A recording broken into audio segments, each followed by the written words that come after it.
పరిశ్రమపై మరోసారి అసంతృప్తి వ్యక్తమైంది. కడప ఉక్కు ఫ్యాక్టరీ కన్నీటి ఫ్యాక్టరీగా మారిందని సిపిఎం పార్టీ రాష్ట్ర ప్రధాన కార్యదర్శి శ్రీనివాసరావు తీవ్రమైన వ్యాఖ్యలు చేశారు. జమ్మలమడుగు మండలం సున్నపురాళ్లపల్లె సమీపంలోని ఉక్కు పరిశ్రమ ప్రాంతాన్ని ఆయన పరిశీలించిన తర్వాత మీడియాతో మాట్లాడారు.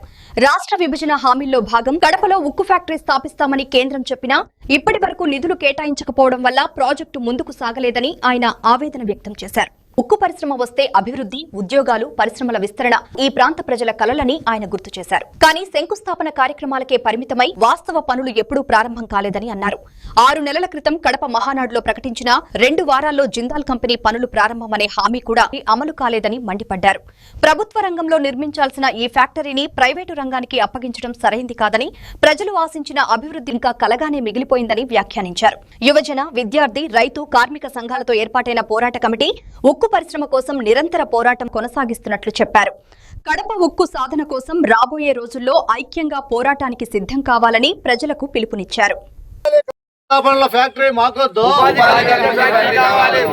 భూమి వేస్తే అప్పుడే వస్తారు ఇంట్లో మన దున్నేద్దామని చెప్పండి. ఒక రోజు ప్రకటన పెట్టండి, ఆర్టీఓకి చెప్పి పరిహారం ఇస్తారా అయితే భూములు దున్నమంటారా అని చెప్పి చెప్పండి.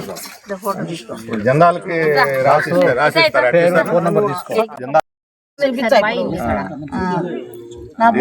దీని మీద మనం గవర్నమెంట్ తో ఫైట్ చేద్దాం. మరి అవసరం న్యాయమైన పోరాటం. పిల్లలు ఎన్నేళ్ళు తీసుకొని 3 ఏళ్ళు అయింది. 3 ఏళ్ళు తీసుకొని 3 ఏళ్ళు అయింది. నెల జరిపినారు. ఇచ్చాము రేపు ఇచ్చాము. ఈ నెల జగన్మోహన్ రెడ్డి తీసుకున్నాడు కాబట్టి నాకేం సంబంధం అంటారా వీళ్ళది? చందాలు ఏపీఐ వాళ్ళు ఇక్కడే ఉన్నారంటున్నారు, వాళ్ళే తీసుకున్నారు.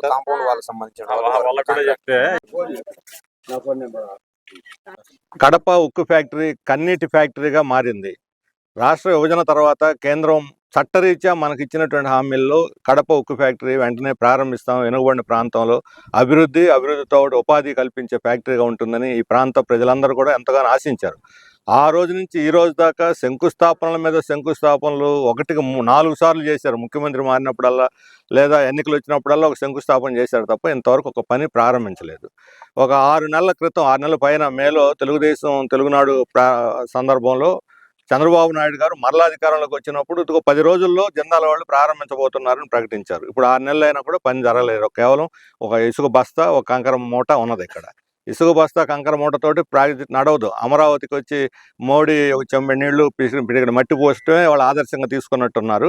ఇక్కడ అసలు జరగలేదు. ఒకవైపు ప్రభుత్వం ఏం చెబుతుంది, రాష్ట్రాన్ని అభివృద్ధి చేస్తున్నాం, లక్షల కోట్లు పెట్టుబడులు వస్తున్నాయి, లక్షలాది మందికి ఉపాధి ఇస్తున్నాం, ఇది ఈజ్ ఆఫ్ డూయింగ్ బిజినెస్ కాదు, స్పీడ్ ఆఫ్ డూయింగ్ బిజినెస్ అన్నారు.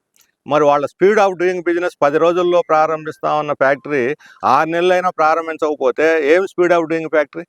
రెండోది, ప్రభుత్వ రంగంలో ప్రారంభించాల్సిన ఈ ఫ్యాక్టరీని కేంద్రం నిధులు ఇవ్వలేదు. జేఎస్డబ్ల్యూ వాళ్ళకి జిందాల్ వాళ్ళకి అప్పగించారు. జిందాల్ ప్రైవేట్ ఫ్యాక్టరీ, ప్రైవేట్ అంటే సమర్థతకి పనికి మంచి పేరుగాంచిందని చెప్పి రోజు ఓదర కొడుతున్నారు. ఆ ప్రైవేట్ ఫ్యాక్టరీ వాళ్ళే ఈరోజు ఇది ప్రారంభించాలి. ఏం సమర్థత? ప్రభుత్వ సమర్థత ఎక్కడ, ప్రైవేట్ సమర్థత ఎక్కడ? ఇద్దరు మూలం కూర్చున్నటువంటి పరిస్థితి. రెండో వైపునేమో మన రాష్ట్రానికి ఆయువు పట్టుగా ఉన్న విశాఖ ఉక్కు ఫ్యాక్టరీని మూలన పెట్టేస్తున్నారు. దాన్ని ఏదో రకంగా నష్టాలు పాలు చేసి పక్కనే మెటల్ ఫ్యాక్టరీ కోసం రాయబారాల మీద రాయబారాలు 10 మంది ఎంపీలు పోయి ప్రధానమంత్రిని కలిసి మైనింగ్ ఇవ్వమని డిమాండ్ చేస్తున్నారు.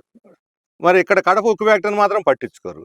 అంటే వెనుకబడిన ప్రాంతం, అందులో మన రాష్ట్రం యొక్క హక్కు, ఇక్కడ ఉపాధి కల్పించే చదువుకున్న వాళ్ళకి వలసలు ఆపేటువంటిది, ఇన్ని రకాల అవసరమైనటువంటి కడప ఉక్కు ఫ్యాక్టరీని నిర్లక్ష్యం చేసి విశాఖ ఉక్కు ఫ్యాక్టరీని మూసేసి మన మిట్టల్ ఫ్యాక్టరీ కోసం రాయబారాలు నడిపే స్థితికి ఎందుకు దిగజారింది అధికార కూటమి అని మేము అడుగుతున్నాం. ఆ రోజు 2018 చివరిలో టీడీపీ బీజేపీతో ఎగదంపులు బయటకు వచ్చి ప్రత్యేక హోదా కోసం పోరాడుతున్నానని చెప్పి చంద్రబాబు నాయుడు ధర్మయుద్ధాన్ని ప్రారంభించారు. అప్పుడు సీఎం రమేష్ ఇక్కడ ఈ ప్రాంతం వాడు ఇక్కడ కూర్చొని నేను దీక్ష చేసి సాధించుకొస్తానన్నాడు. ఇప్పుడు ఆయన బీజేపీలోనే ఉన్నాడు. మరి ఏం సాధించాడు? మర్చిపోయాడు. అసలు ఈ ప్రాంతాన్ని మర్చిపోయాడు. ఆయన దీక్షను కూడా మర్చిపోయాడు. రాజకీయ అవసరాల కోసం, ఓట్ల కోసం దీక్షలు చేసి ప్రజలను మభ్యపెట్టి మాయ చేసి మోసం చేయటం తప్ప ఇంకేమన్నా ఉందా ఇందులో అని చెప్పి అడుగుతున్నాం. అందుకనే ఇక్కడ యువజన విద్యార్థి సంఘాలు, రైతు కార్మిక సంఘాలు అందరూ కూడా ఒక పోరాట కమిటీకి ఏర్పడి ఒక రెగ్యులర్గా వామపక్ష పార్టీలు అందరూ కూడా ఒక నిరంతర పోరాటం సాగిస్తున్నారు.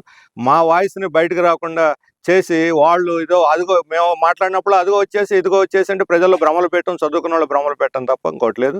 దీనికోసం రాబోయే రోజుల్లో కడప జిల్లాలో ఈ రాయలసీమలో కూడా తీవ్రమైనటువంటి రాష్ట్రం హక్కు. ఒక రకంగా చెప్పాలంటే రాయలసీమ కడప మాత్రమే కాదు, ఒక ఉక్కు ఫ్యాక్టరీ వచ్చిందంటే రాష్ట్రాభివృద్ధి తోడ్పడేటువంటి ఫ్యాక్టరీ. రాష్ట్రాభివృద్ధి గురించి మాట్లాడి మాయ మాటలు చెప్పేవాళ్ళు దీన్ని ఎందుకు నిర్లక్ష్యం చేస్తున్నారో ప్రజలకు వివరణ ఇవ్వాల్సిన అవసరం ఉంది, సంజాయిషి ఇవ్వాలి. వాళ్ళు బోన్లో నిలబడారు ఇప్పుడు. అందుకని ప్రజలు కూడా ఇక చూశారు, ఓపిక పోయింది, సహనం నశించింది. ఇప్పటికైనా సరే దీని సాధన కోసం దీన్ని వెంటనే ప్రారంభించి పనులు ఈ ఫ్యాక్టరీని పూర్తి చేయాలనే డిమాండ్ తోటి రాబోయే రోజుల్లో ఉద్యమానికి సిద్ధం కావాలని చెప్పి మేము విజ్ఞప్తి చేస్తున్నాం.